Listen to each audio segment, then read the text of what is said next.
सैयदना इमाम हुसैन शहीद करबला, इमाम आली मकाम सिब्ते रसूल रज़ी अल्लाह तआला अन्हु व अरज़ाहु अन्ना जब मदीने तैयबा में थे और आपको यजीद ने बैत के लिए इसरार किया, और जानते हैं मदीने का गवर्नर वलीद बिन उक़बा इमाम हुसैन को अपने घर में बुलाया और रात के वक्त कहा कि आप यजीद की बैत कर लें, सब ठीक हो जाएगा। आपने एक तारीखी जुमला फरमाया था, आज वो सब मुसलमानों को याद होनी चाहिए। इमाम हुसैन ने ये नहीं कहा मैं हुसैन रसूलुल्लाह का नवासा यजीद की बैत करूंगा फासिक व फाजिर की, ये नहीं कहा आपने। तवज्जो चाहता हूं, आपने ये नहीं फरमाया, बल्कि ये फरमाया मुझ जैसा उस जैसे की बैत कैसे कर सकता है। ये क़यामत तक आने वालों के लिए मैसेज है, हुसैन जैसा कभी भी यजीद जैसे की बैत नहीं कर सकता, और ना ही वैसों की ताकत को वो मान सकता है। और अल्हम्दुलिल्लाह हमारी माओ ने बचपन से हमें हुसैन को ही सुनाया है, यजीद को नहीं। इसलिए आज अगर किसी तख्त पर यजीद बैठा हो तो हमें डर नहीं लगता इस बात का कि वो गर्दन उड़ा देगा, हमें इस बात का खौफ नहीं लगता कि फांसी पर चढ़ा देगा। हमें इस बात का यकीन है कि अगर हमारे टुकड़े भी हो जाएंगे तो इंशाअल्लाह हमारी रूह करबला जरूर पहुंचेगी।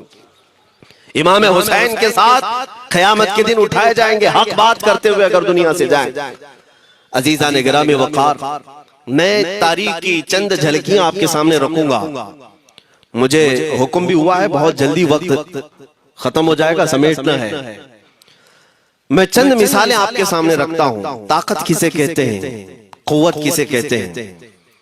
जिम में जाकर बॉडी बनाने वाला ताकतवर है, काजू बादाम खाने वाला ताकतवर है, मुक्के मारने वाला ताकतवर है। कौन है ताकतवर? ताकत किसे कहते हैं? मेरे अजीजों, असल ताकत तो ये है कि तुम इस्तेमाल अपने हाथ पैर कुछ भी ना करो, लेकिन खलबली दूसरों में मची रहे। ये असल ताकत है, ये रब ताला की तरफ से दी हुई होती है इनाम में। वरना आप सोच सकते हैं कि हुसैन आजम के साथ जो लोग आए थे वो कुल काफिला कितना था। अलग अलग रिवायतें, इमाम हुसैन के साथ 135 लोग थे, बाज रिवायात में है 96 थे, 96 लोग थे, बाज रिवायत में 82 थे। शहीद होने वालों की तादाद 72 है। लेकिन इस बात पर अक्सर उलमा मुहद्दिसीन का ख्याल है कि 82 लोग थे, 82 लोग थे। 82 के मुकाबले में कितने लोगों को आना चाहिए रास्ता रोकने के लिए? अगर किसी आम आदमी से भी पूछे तो डबल कर दो, ट्रिपल कर दो, 4 गुना ज्यादा कर दो। नहीं, 82 को रोकने के लिए पहले 1000 लोग आए, फिर वो 1000 के बाद 4000 प्लस आए, 5000 लोग सिर्फ 82 लोगों को रोकने के लिए आए रास्ता। फिर ये लोग 4 दिन तक रास्ता रोकते ही रहे, 5000 लोग मिलकर। 10वीं मुहर्रम होने से पहले पहले फिर तकरीबन 16000 लोग आए, यानी तकरीबन पूरे टोटल मिलाकर 22000 के करीब, 21000 समथिंग कुछ। 22000 की फौज क्या माने रखती है किसको रोकने के लिए? 82 लोगों को। इसी से समझ में आता है असल ताकत किसे कहते हैं।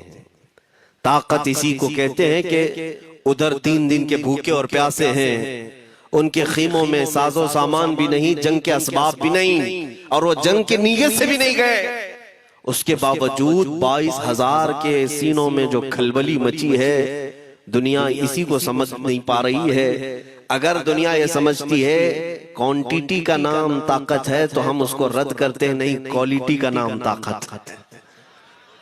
ईमान ये असल ताकत है। और एक तारीखी बात मैं आपके सामने रखता हूं। इमाम हुसैन का रास्ता रोकने के लिए सबसे पहले यजीद की फौज से जो शख्स आया था उसको हुर बिन यजीद कहते हैं। हुर बिन यजीद अर-रियाई 1000 का लश्कर लेकर के ये इमाम हुसैन का रास्ता रोकने आए। 2 दिन तक इधर उधर घुमाते रहा, और जब जब नमाजें होती रही, इमाम हुसैन मुसल्ला इमामत पर है और ये यजीदी इक्तिदा भी कर रहे हैं। हर जमात इमाम हुसैन के पीछे हो रही है। लेकिन मैं आपको बताता हूं, 10वीं मुहर्रम से पहले इमाम हुसैन ने खुतबा दिया और यजीदियों से कहा, क्या तुम मेरी हैसियत को नहीं जानते?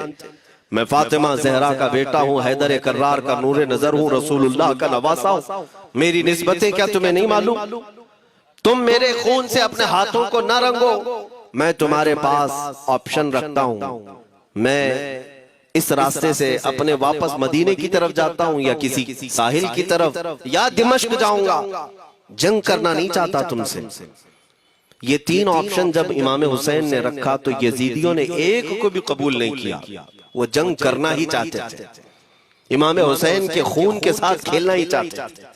लेकिन जो हुर बिन यजीद है, तवज्जो चाहता हूं, जो खुद इमाम हुसैन का रास्ता रोकने के लिए आया, उसके दिल में ये बात आई और उसने आकर के 10वीं मुहर्रम को यजीदियों से कहा, मियां मान लो हुसैन की बात, तीन में से कोई एक बात मान लो, हम जंग नहीं करना चाहते, वो रसूलुल्लाह के बेटे ही तो है। तो सारे जो सिपह सालार बड़े बड़े थे, अमर बिन साद, शिमर वगैरह, हुर बिन यजीद से कहने लगे, तुझे कौन कहता है फैसला करने के लिए, तू सिपाही है, 1000 की नफरी तेरे साथ दी गई है, बस अगर तुझे हमारे साथ रहना है तो मैदान में जमा रहे, वरना चला जा, तू सुलह की बातें मत कर।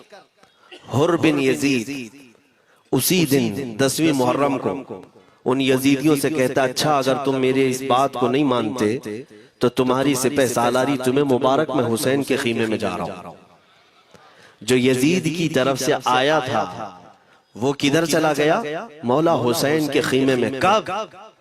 सिर्फ 10वीं मुहर्रम, एक रिवायत में 9वीं मुहर्रम को, एक दिन पहले इमाम हुसैन के खीमे में आया, दस्तबोसी की, माफी मांगी और इमाम हुसैन ने कहा अब तुम जा सकते हो अपने घर।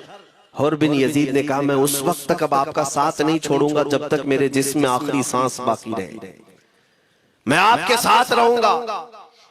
अब इमाम हुसैन की वफादारी में आने वाला कौन था, इसलिए मैं आपको एक चीज दे जाता हूं मेरे अजीजों, अल्लाह अज़्ज़ व जल की कुदरत के फैसले हैं, वो जब चाहता है कहीं से भी किसी को हिदायत अता फरमाता है। वो बातिल कुव्वतों के मौजूद पलने वाला बच्चा भी कभी रब तबारक व तआला हिदायत देता है, उसे आलिम बनाता है, और कभी काबे की छांव में पलने वाले को मौला अबू जहल भी बनाता है, गुमराह कर देता है। हुर बिन यजीद मौला हुसैन के पास आ गए। जो बात मुझे कहनी है उसके लिए मुझे इतना वाकया बयान करना पड़ा है। मैं असल पॉइंट की तरफ आता हूं, क्यों मैं ये बयान कर रहा हूं। जब 10वीं मुहर्रम को जंग शुरू हुई, अम्र बिन साद ने तीर चलाया, तो जानते हैं खीमा हुसैन की तरफ से सबसे पहले मैदान में उतरने वाला यही हुर बिन यजीद ही, यही उतरे अपने घोड़े पर सवार होकर उन्हीं यजीदियों से लड़ने के लिए जिनकी फौज में ये आए थे, उनके मुकाबिल में लड़ने के लिए गए। और जब लड़ने की